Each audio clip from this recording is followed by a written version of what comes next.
السلام علیکم دوستو 16 اور 17 جون سن 1943 کی درمیانی شب پورے چاند کی رات تھی۔ برطانیہ کے علاقے ٹینگ میر سے 2 چھوٹے طیاروں نے فرانس کے لیے پرواز بھری۔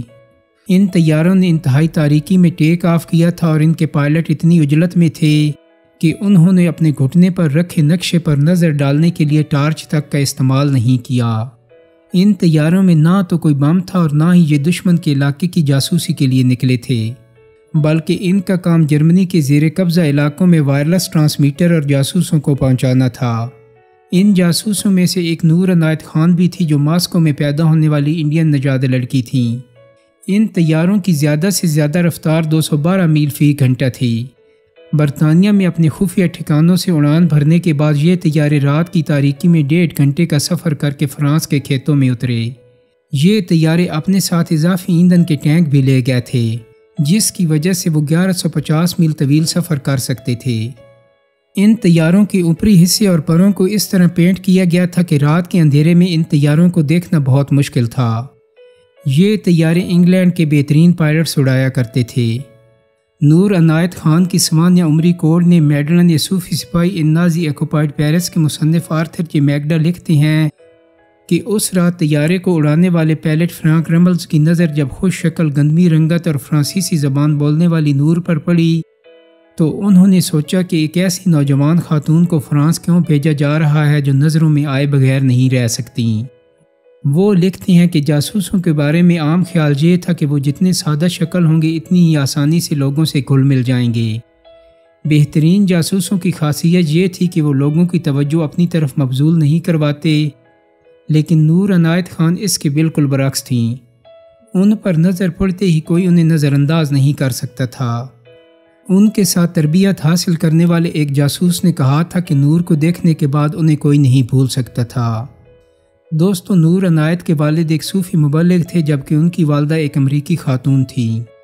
نور عنایت خان 1 جنوری سن 1914 کو سوویت یونین کے دارالحکومت ماسکو میں پیدا ہوئی تھیں۔ ان کے والد ہندوستانی تھے جن کا نام حضرت عنایت خان تھا اور وہ ایک صوفی مبلغ تھے۔ ان کی والدہ امریکی نژاد اورا رے بیکر تھیں جنہوں نے اپنا نام بدل کر امینہ شاردا بیگم رکھ لیا تھا۔ نور کا تعلق میسور کے بادشاہ ٹیپو سلطان کی اولاد سے تھا۔ نور عنایت خان کی ایک اور 58 عمری سپاہی پرنسس دی لائف آف نور عنایت خان کی مصنفہ شرابنی باسو کہتی ہیں کہ نور ایک دبلی پتلی اور خوبصورت لڑکی تھی۔ ان کا قد 5 فٹ 3 انچ تھا۔ انہیں موسیقی کا بہت شوق تھا۔ ان کے ایک بھائی کا نام ولایت خان تھا جنہیں وہ بھائی جان کہہ کر پکارتی تھیں۔ اگرچہ نور کی والدہ امریکی تھیں لیکن نور کی پرورش ہندوستانی ماحول میں ہوئی تھی۔ عنایت خان اپنے بھائیوں سے ہندی میں بات کرتے تھے، اس لیے ان کے دونوں بچے ہندی اور اردو سمجھتے تھے۔ نور کے جاسوسی کے پیشے کی طرف راغب ہونے کی وجہ ان کے بھائی ولایت خان تھے جو رائل ایئر فورس میں نوکری کرتے تھے۔ انہی دنوں خواتین کی معاون فضائیہ کا قیام عمل میں آیا تاکہ وہاں ایسی خواتین کو ملازمتیں دی جا سکیں جن کے گھر کے مرد میدان جنگ میں جا کر اپنے فرائض سر انجام دیتے ہیں۔ چنانچہ اس پروگرام کے تحت ہزاروں خواتین کو ٹیلی فون اور ٹیلی پرنٹر آپریٹر کے طور پر فضائیہ میں نوکریاں دی گئیں۔ نور کو 19 نومبر 1940 کو year craft women 2nd class کی نوکری مل گئی۔ نوکری ملنے کی ایک بڑی وجہ یہ تھی کہ وہ روانی سے فرانسیسی بول سکتی تھیں۔ نوکری جوائن کرتے ہی انہیں 40 دیگر خواتین کے ساتھ وائرلیس آپریٹر کی تربیت کے لیے ہیروگیٹ بھیج دیا گیا۔ بعد ازاں انہوں نے ایڈنبرا میں وائرلیس ٹیلی گراف کی تربیت بھی لی۔ اس دوران وہ ہندوستان میں جاری آزادی کی جدوجہد کو بہت قریب سے دیکھ رہی تھیں۔ باسو لکھتی ہیں کہ نور کا خیال تھا کہ ہندوستان کے سیاسی رہنماؤں کو ایسے وقت میں اپنی آزادی پر اصرار نہیں کرنا چاہیے جبکہ برطانیہ کی ساری توجہ لڑائی پر مرکوز ہے۔ نور کا خیال تھا کہ اگر ہندوستان میں بسنے والے لوگ برطانیہ کا ساتھ دیں اور انہیں جنگ میں بہادری کے عوض تمغے ملیں تو انگریزوں کا ان پر اعتماد بڑھ جائے گا۔ ان کے بھائی عنایت خان کو پختہ یقین تھا کہ اگر نور دوسری عالمی جنگ کی تباہ کاریوں میں بچ جاتی تو وہ ہندوستان کی آزادی کو اپنا اصل ہدف بنا لیتی۔ جاسوسی کا شعبہ اختیار کرنے سے قبل ایک افسر نے ان سے پوچھا تھا کہ کیا وہ ہندوستانی لیڈروں کی برطانوی حکومت کے خلاف آزادی کی جنگ میں حمایت کرتی ہیں۔ اس سوال کے جواب میں نور عنایت خان نے اس امکان کو رد نہیں کیا۔ پھر ان سے پوچھا گیا کہ کیا ان کی یہ سوچ برطانوی راج کے حلف کے خلاف نہیں ہوگی۔ اس کے جواب میں نور نے سلیکشن بورڈ کے افسر کو بتایا کہ جب تک جرمنی کے ساتھ لڑائی جاری رہے گی وہ برطانوی حکومت کے ساتھ اپنی وفاداری برقرار رکھیں گی، لیکن جنگ کے بعد وہ اپنی سوچ پر نظر ثانی کریں گی اور برطانیہ کے خلاف آزادی کی جدوجہد میں اپنے ملک کا ساتھ دے سکتی ہیں۔ فرانس کے لیے روانہ ہونے سے قبل ایک سینئر افسر نے نور کو ایک فرانسیسی شناختی کارڈ اور ایک چھوٹا پستول دیا۔ یہ پستول 4 انچ لمبا تھا اور باہر سے واٹر گن جیسا لگتا تھا۔ آرتھر میگیڈا لکھتی ہیں کہ اس افسر نے نور کی ہر جیب کی تلاشی لی۔ وہ ہر طرح کے لیبل، کاغذات، سگریٹ، سینما اور ٹرین ٹکٹ جیسی ہر وہ چیز ہٹا دینا چاہتی تھی جس سے پتہ چلے کہ وہ لندن سے آئی ہیں۔ جاسوسی کے مشن پر روانہ کرنے سے قبل ان کے بال فرانسیسی انداز میں کاٹے گئے اور درزی سے ان کے فرانسیسی طرز کے کپڑے سلوائے گئے تھے۔ نور کا قد اتنا چھوٹا تھا کہ وہ خود جہاز میں سوار بھی نہیں ہو سکتی تھیں، اس لیے ایک ایئر مین کو انہیں کمر سے اٹھا کر جہاز میں بٹھانا پڑا تھا۔ نور کو فرانس میں جہاز سے اترتے ہی ایک سائیکل دے دی گئی۔ وہ 7 میل سائیکل چلاتے ہوئے آتیش نامی گاؤں پہنچیں۔ وہاں سے وہ 200 میل دور پیرس جانے کے لیے ٹرین میں سوار ہوئیں۔ فرانس میں نور کا نیا نام زان میری رینیا تھا۔ اپنی مہم پر نکلنے سے پہلے نور نے اس نام کو انگنت بار لکھنے کی مشق کی تاکہ جب ضرورت پڑے تو یہ ان کے پرانے نام کی طرح فطری طور پر ان کے قلم سے نکلے۔ برطانیہ کے جاسوسی حلقوں میں ان کو ایک نیا نام میڈلین بھی دیا گیا تھا۔ نور کے فرانس پہنچنے کے چند ہی دن میں نازیوں نے نور کے نیٹ ورک کے لگ بھگ تمام جاسوس ایجنٹوں کو گرفتار کر لیا تھا۔ اگلے چند ماہ کے دوران نور فرانس میں واحد برطانوی ایجنٹ رہ گئی تھیں۔ انہوں نے اپنی جان خطرے میں ڈال کر جرمن فوجیوں کے بارے میں خفیہ معلومات انگلستان بھجوائیں۔ وہ فرانسیسی ریزیڈنٹ موومنٹ کی سرگرمیوں کی مکمل خبریں بھی برطانیہ کو پہنچاتی رہیں۔ انہوں نے ان کے لیے برطانوی جاسوسوں کے قاصد کا کام بھی کیا۔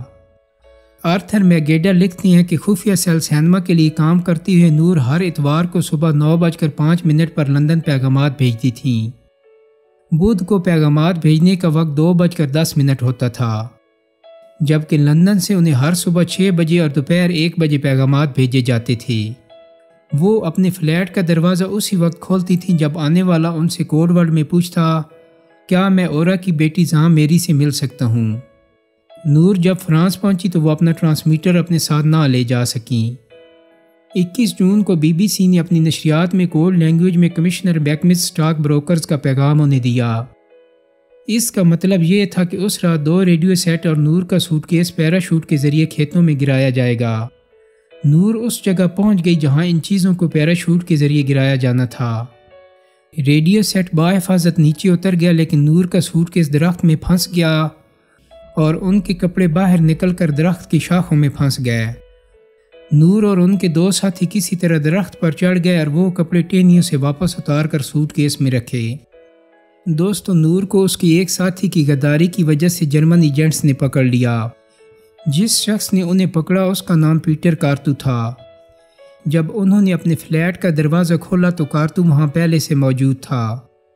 شرابنی باسو لکھتی ہیں کہ جیسے ہی کارتو نے نور کی کلائی پکڑی انہوں نے اسے اتنی زور سے کاٹ کھایا کہ اس کا خون بہنے لگا۔ کارتو نے انہیں صوفے پر دھکیل کر ہتھکڑی لگانے کی کوشش کی، لیکن وہ نور پر قابو نہ رکھ سکا۔ آخر کار کارتو نے اپنا پستول نکالا اور نور کو دھمکی دی کہ اگر وہ اپنی پوزیشن سے ذرا سا بھی ہلی تو وہ اس پر گولی چلا دے گا۔ ایک ہاتھ میں پستول پکڑے اس نے دوسرے ہاتھ سے فون نمبر ڈائل کیا اور کہا کہ مدد کے لیے مزید لوگوں کو بھیجا جائے۔ بعد میں ارنیسٹ ووگٹ نے اس واقعہ کی تفصیل بیان کرتے ہوئے لکھا کہ جب میں وہاں پہنچا تو پیٹر کمرے کے سب سے دور کونے میں میڈلین کو کور کیے کھڑا تھا اور میڈلین صوفے پر شیرنی کی طرح بیٹھی تھی۔ اس کی آنکھوں سے غصہ جھلک رہا تھا اور وہ بار بار پیٹر کو سیلزباخ کہہ کر پکار رہی تھیں۔ کارتو کی کلائی سے بہت خون بہہ رہا تھا۔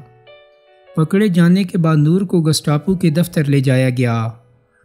انہوں نے شروع سے ہی جرمن انٹیلیجنس افسران پر واضح کر دیا کہ چاہے کچھ بھی ہو جائے وہ ایک لفظ بھی نہیں بولیں گی۔ جب انہیں جیل بھیجا گیا تو انہوں نے عجیب و غریب درخواست کی کہ وہ نہانا چاہتی ہیں۔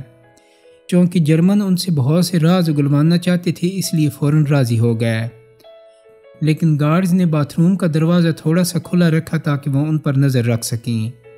شرابنی باسو لکھتی ہیں لیکن نور نے وہاں بہت شور مچایا اور کہا کہ وہ مکمل غسل کرنا چاہتی ہیں اور نہیں چاہتی کہ گارڈ انہیں برہ نہ دیکھیں۔ جرمن دروازہ بند کرنے پر راضی ہو گئے، مگر دروازہ بند ہوتے ہی نور باتھ روم کی کھڑکی سے چھلانگ لگا کر اس کے ساتھ والی بالکونی کی کھڑکی کے نیچے آ گئیں۔ وہ کسی بلی کی مانند چل رہی تھیں۔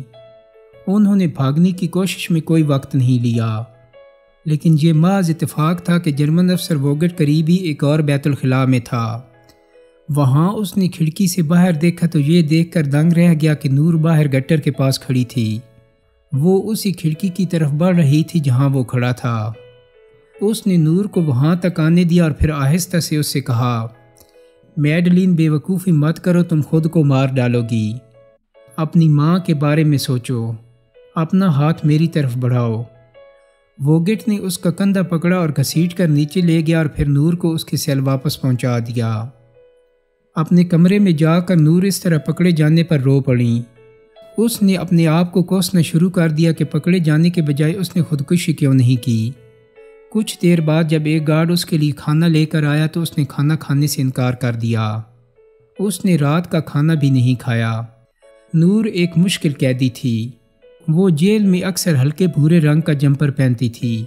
اسے ان کپڑوں میں ہی گسٹاپو کے اہلکاروں نے گرفتار کیا تھا۔ چند روز بعد اس نے جیل سے فرار ہونے کی ایک اور کوشش کی۔ وہ جیل کی چھت تک بھی پہنچ چکی تھی، لیکن یہ اس کی بدقسمتی تھی کہ اسی وقت برطانوی طیاروں نے اس علاقے پر فضائی حملہ کیا۔ حملے کا زور ختم ہونے کے بعد اہلکاروں نے جب ان کے کمرے کی تلاشی لی تو نور وہاں نہیں ملی۔ اس کے بعد جرمن فوجیوں نے اس پورے علاقے کو گھیرے میں لے لیا۔ نور کو پکڑ لیا گیا اور جرمن سپاہیوں نے اسے مارا پیٹا اور دوبارہ سیل نمبر 84 میں لے آئے۔ 26 فروری 1943 کو نور کو فرانس سے جرمنی جلا وطن کر دیا گیا۔ برلن کی براہ راست ہدایات کے بعد نور کو خطرناک ترین قیدیوں میں شامل کیا گیا۔ جرمنی کی فورزم جیل میں نور کے ہاتھ پاؤں بیڑیوں سے بندھے ہوئے تھے۔ ایک تیسری زنجیر سے ان کے ہاتھ پاؤں کو جوڑ دیا گیا تھا۔ وہ نہ سیدھی ہو سکتی تھیں اور نہ بیٹھ سکتی تھیں۔ ان لوگوں نے اسے تقریباً بھوکا رکھا تھا۔ اسے کھانے کے لیے صرف آلو کے چھلکے اور گوبھی کا سوپ دیا گیا۔ گسٹاپو نے اسے ایک لمحے کے لیے بھی سکون سے نہیں بیٹھنے دیا۔ وہ اس سے سوال پر سوال پوچھتے رہے کہ اپنے ساتھیوں کے نام بتائے، لیکن نور نے ایک لفظ بھی نہیں کہا۔ اسے قید تنہائی میں رکھا گیا۔ وہ نہ کھا سکتی تھی اور نہ ہی خود کو صاف رکھ سکتی تھی۔ یہ کام ایک اور خاتون کیا کرتی تھی جسے نور سے ایک لفظ بھی نہ بولنے کی ہدایت کی گئی تھی۔ جیل کی کوٹری میں پڑی نور کو دن اور وقت کا کوئی اندازہ نہیں رہا۔ وہ پیش کیے جانے والے ناشتے دن اور رات کے کھانے سے وقت کا اندازہ لگاتی تھی۔ اس کی کوٹری کا دروازہ کبھی نہیں کھلا۔ بھوک سے بہت کمزور ہونے کے باوجود نور کے حوصلے نہیں ٹوٹے تھے۔ زنجیروں میں جکڑے جانے کے باوجود وہ اپنی کوٹری میں آہستہ آہستہ چلتی تھی تاکہ دماغ متحرک رہے۔ 12 ستمبر کو نور کو ڈاکاؤ حراستی کیمپ لے جایا گیا۔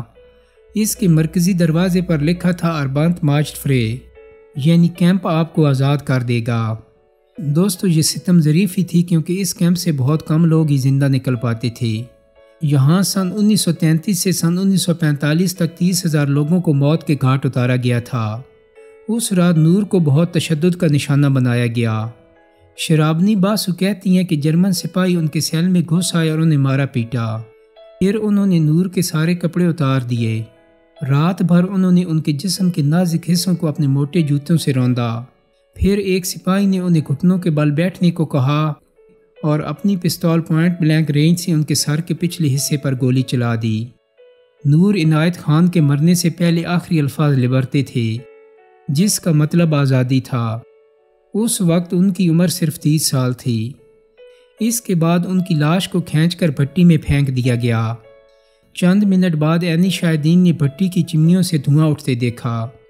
انگلینڈ میں اس رات ان کی والدہ اور بھائی کو ایک ہی خواب آیا، جس میں انہوں نے دیکھا کہ نور یونیفارم پہنے کھڑی تھیں اور ان کے چاروں طرف نیلی روشنی تھی اور وہ انہیں بتا رہی تھیں کہ اب وہ آزاد ہیں۔ نور کو سن 1949 میں برطانیہ کا سب سے بڑا اعزاز جارج کراس دیا گیا۔ فرانس نے انہیں اپنے اعلیٰ ترین شہری اعزاز سے نوازا۔ فرانسیسی حکومت نے پیرس میں ان کے گھر فضل منزل کے باہر تختی لگوائی۔ ہر سال باسٹیل ڈے پر ایک فرانسیسی فوجی بینڈ ان کے اعزاز میں ایک دھن بجاتا ہے۔ 8 نومبر 2012 کو لندن کے گارڈن سکوائر گارڈن میں برطانیہ کی شہزادی این نے ان کے کانسی کے مجسمے کی نقاب کشائی کی۔ سن 2014 میں برطانیہ کی رائل میل نے نور عنایت خان کے اعزاز میں ڈاک ٹکٹ بھی جاری کیا۔ دوستو امید کرتا ہوں کہ میری آج کی ویڈیو آپ کو پسند آئی ہوگی۔ اگر ویڈیو اچھی لگی ہے تو اس کو لائک اور شیئر کر دیں۔ چینل کو سبسکرائب کرنے کے ساتھ ساتھ بیل آئیکن کو بھی ضرور کلک کر دیں تاکہ آپ کو میری آنے والی مزید ویڈیوز کے نوٹیفیکیشن ملتے رہیں۔ بہت جلد ہی ایک نئی ویڈیو کے ساتھ ملاقات ہوگی۔ اپنا بہت سارا خیال رکھیے گا۔ اللہ حافظ۔